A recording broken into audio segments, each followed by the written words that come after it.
This is it. I'm Phillip M. and welcome to States of America with USA Today. On this week's show, the final weekend before Election Day, candidates are crisscrossing the country to make last-minute stops. A look at voter confidence in our election outcome, plus a viewer question about education inequities. And young progressive voters settle for Biden? Let's go. Days to go. Phew! We're here with our own 2020 editor, Annah Aschbrenner, to talk about the final days, legs of this 2020 election marathon. Anna, how are you? I'm good. How are you? Well, let's talk about it. President Trump, Vice President Mike Pence, former Vice President Joe Biden, Senator Kamala Harris. What can we expect out of them in this final weekend of the race? You're, going to see probably a little bit what you'd expect to see. I think both of the campaigns are going to be headed to the swing states. You're looking at Florida, you're Wisconsin, Michigan, North Carolina, Pennsylvania. You're also going to see a few surprises, or maybe something you might not normally see. Kamala Harris is headed to Texas for a couple stops, a place that probably not many Democratic candidates have visited 4 days before the general election in the past, which just shows, how many states are competitive right now. But I think for the most part, you'll see both campaigns focusing on, those upper Midwest states that really flipped for Trump in 2016, and obviously Florida always. The fact that Senator Harris is even going to Texas, though, is that an example of Democrats really trying to stretch Republicans and expand the map? We see these polls, you and I, Anna, see the same polls, where states like Georgia, right, Texas, it looks like Arizona might be going blue. Is there some trepidation on Republicans' part as far as Republicans in their mindset in terms of the map is expanding here and Democrats are being competitive in places they never have been before? Or is it thought that the polls are outliers, these aren't really examples of those states truly flipping? I think there's probably a little bit of both. I think you've heard some Republicans say, we think we're going to take back Nevada. We don't think we're going to keep Florida, be really bullish that Republicans will keep Florida for Trump. But I think, behind closed doors, there is a little bit of trepidation with some of the trends you've seen, obviously, with suburban white women in places like Texas, places like Georgia and Arizona, and then, states where the electorate's becoming more diverse. And, Democrats are trying to make a play for those voters. Again, places like Texas, Arizona, Georgia, that, weren't traditional places where Democrats were playing. Right. And I saw there, let's switch gears a little bit to the fact that we are having an unusual election. More and more states, because of COVID-19, such as my home state of Kentucky, and I think even your state of Iowa, are doing early voting, are doing vote by mail, basically expanding absentee voting in a way we haven't seen. I believe the University of Florida has a U.S. voter turnout project there out of the University of Florida, and they estimate about 80 million people have already early voted across the country. What are the numbers you're seeing first and foremost on early voting and mail-in voting, and how does that impact the election? I particularly think about how I've seen numbers, how younger people are voting in higher percentages because of mail-in voting and early voting. Polling sort of a few months ago showed us that Democrats were more likely to be voting ahead of time to do absentee ballots or, voting in person ahead of time. So the, popular wisdom right now and sort of what the stats are showing us most places is Democrats do have a little bit of a lead as far as, they've got more people who are turning out early. That, is young people, but also, in places like Iowa, that is an older state, you're also seeing higher rates of senior citizens voting early than previously. So it'll be interesting to see sort of how that turns on Election Day. Again, we've seen, polls that are showing Trump voters are more likely to vote in person on Election Day. Right. So you might have situations where, it looks like a blue wave, and then you start getting a red wave in some of these swing states. Right. When you had that initial blue wave because of the early voting and the mail-in, and then the Trump supporters and conservatives started coming out in person. And that was something I think the president always telegraphed right throughout this campaign. His skepticism outright just sort of trashing mail-in voting and early voting, saying, going in person really, really matters.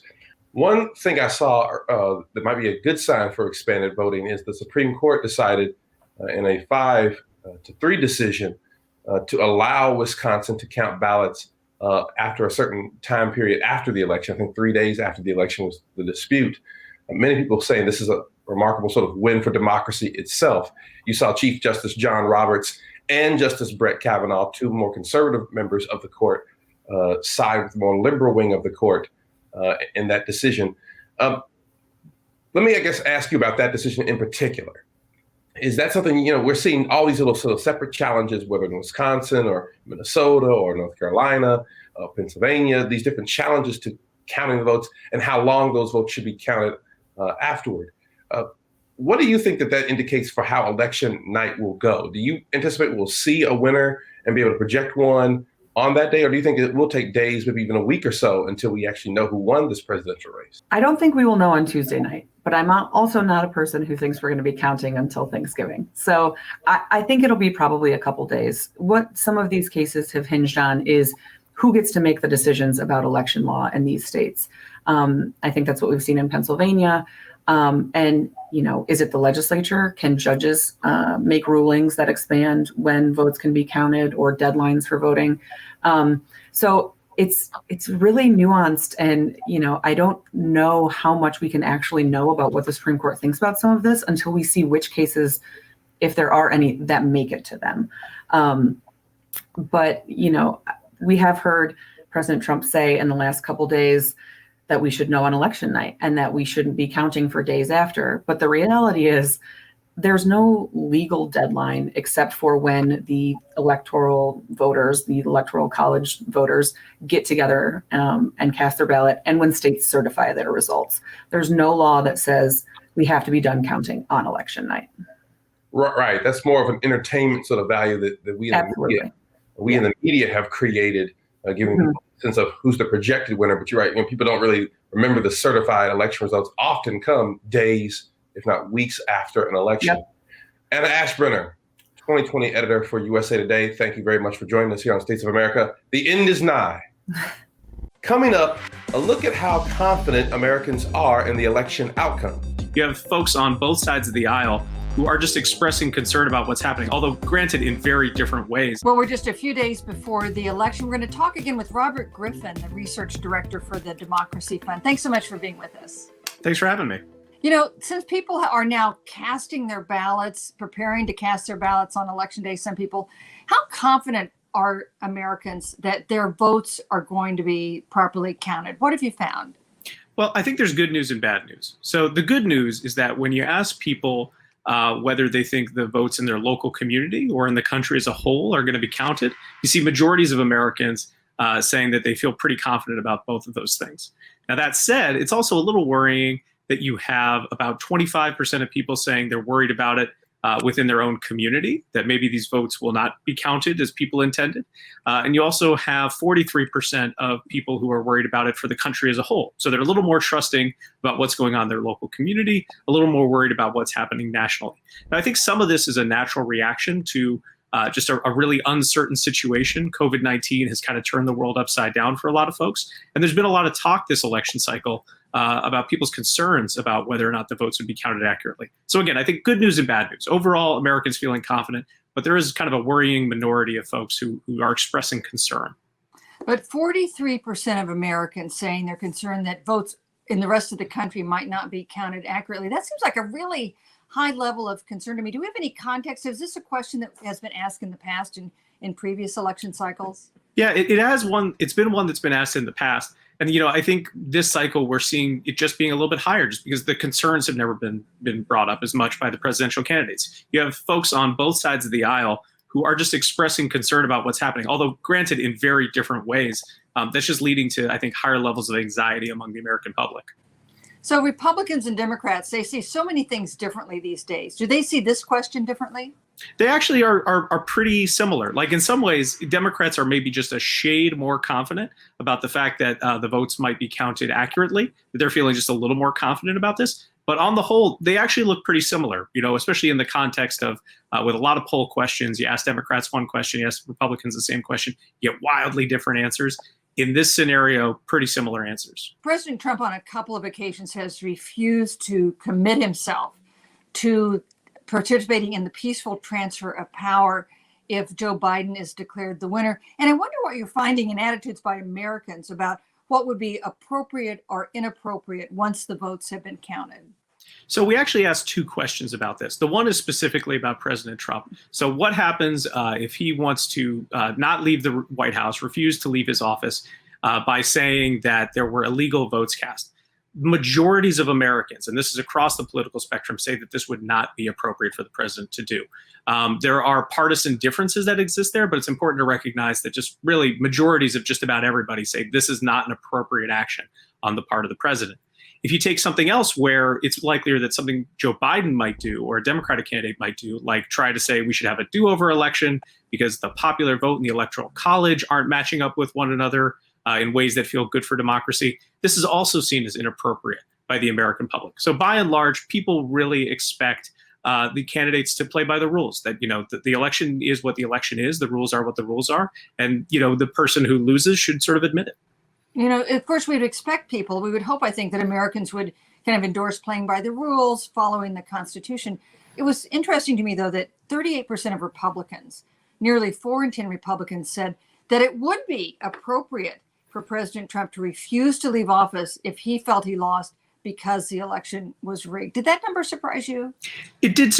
In some ways it did, in some ways it didn't, right? On the one hand, it is shocking because we are concerned about candidates being able, particularly President Trump, being able to say something maybe without too much evidence and having a sizable number of people stand behind him in that case. But there's also a case that he's been building for years, right? Even since 2016, he has been making claims about the fact that maybe there were illegal votes cast and sort of instilling this idea within the American public. So within, after 4 years of this type of rhetoric, to still only maybe see 40% of his base supporting him on this, in some ways discouraging, but in some ways encouraging about Americans' value that they have for the rules regarding the election. So one last question. Now, our system does not depend on the losing candidate admitting that he lost. We have a system involving the electoral college and the inauguration that goes ahead in any case. But do Americans think it's important that whoever is declared the loser of the election acknowledge that publicly? Yeah, overwhelming majorities of Americans think that it's important for the losing candidate to declare the winning candidate, that publicly declare that they are a legitimate president. Again, this is an informal norm that's been followed throughout American history, but it also has contributed to our long history of peaceful transfer of powers. It's a norm that Americans think is important, and hopefully we'll be seeing it after Election Day. Well, we just have another few days to wait. Robert Griffin of the Democracy Fund, thanks for joining us. Thanks for having me. After the break, a viewer has a question about education inequities. According to a 2019 report, that gap is $23 million with an M. You're asking and we're answering where both presidential candidates stand on issues that matter to you. This week, Jose Morales wants to know what President Trump and former Vice President Biden's plans are for financial support and other improvements for K-12 education. Now, the former vice president favors closing the funding gap between predominantly white schools and ones with mostly students of color. According to a 2019 report, that gap is $23 million with an M. Jose, I know your question focused on K-12, but it's also worth noting Biden's platform includes universal pre-kindergarten. Additionally, he wants to include school improvements to federal infrastructure spending to ensure safer public schools. Now, in contrast, President Trump's prioritizing private schools and school choice funding. His 2021 agenda aims to limit federal control of school spending and give more power to the states. A move supporters say will give parents and students more options and access for how they use their taxpayer dollars to fund education through voucher systems. Now, critics argue that could lead to disparities in funding from state to state. They add how, from their public viewpoint, private, public, and charter schools would compete within local school districts. Thanks, Jose, for that question. Next up, TikTok isn't just a place for dance videos and slipping on milk. How America's youngest voters are organizing. Young people are getting, I believe, around a little over 25% of their election use from TikTok. The relationship between younger progressive voters and former Vice President Joe Biden's campaign has been tricky. Many backed Elizabeth Warren or Bernie Sanders, who are far more to the left. But some are shifting their allegiance and leveraging social media to encourage others to do the same. We've got USA Today reporter Rebecca Morin, who's been reporting on this, to dive into the details. Rebecca, how are you? I'm doing great. How are you, Phillip? Pretty good. Thank you for asking. Let me ask you first and foremost, younger voters aren't always known as the most reliable voters. Tell me in young people speak why this settle Biden theme or mantra is going around and what that means for them. Yeah, for sure. So Settle for Biden has become this movement among young and progressive voters. After Bernie Sanders and Elizabeth Warren didn't make it to become the nominee, they don't want to support Trump, so they're kind of settling for Biden. That's where this comes from. But over the past couple of months, we've seen Biden willing to kind of work with Bernie Sanders, seen support from progressives like Elizabeth Warren, like Representative Alexandria Ocasio-Cortez. So like we're seeing other progressives, use their sort of following to back Joe Biden. And a lot of the times it's because young and progressive voters know that if they want to get any sort of progressive policies passed, it will be impossible under Donald Trump. But, there could be some sort of movement, even if it's just a slight movement under a Joe Biden presidency.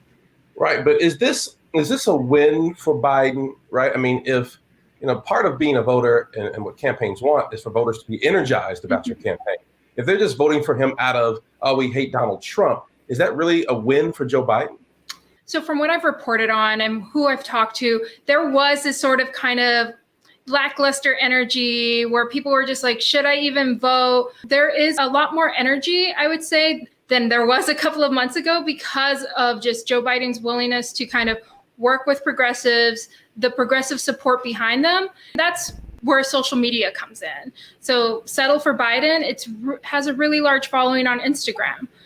There's another group, TikTok for Biden. The person who started TikTok for Biden, he is 16 years old. And so, they're trying to use their following on TikTok, on social media to encourage voters to get involved in any way they possibly can. You mentioned before that a lot of the younger people, teenagers who can't even vote, are on TikTok who are sort of energized or pushing people for Biden.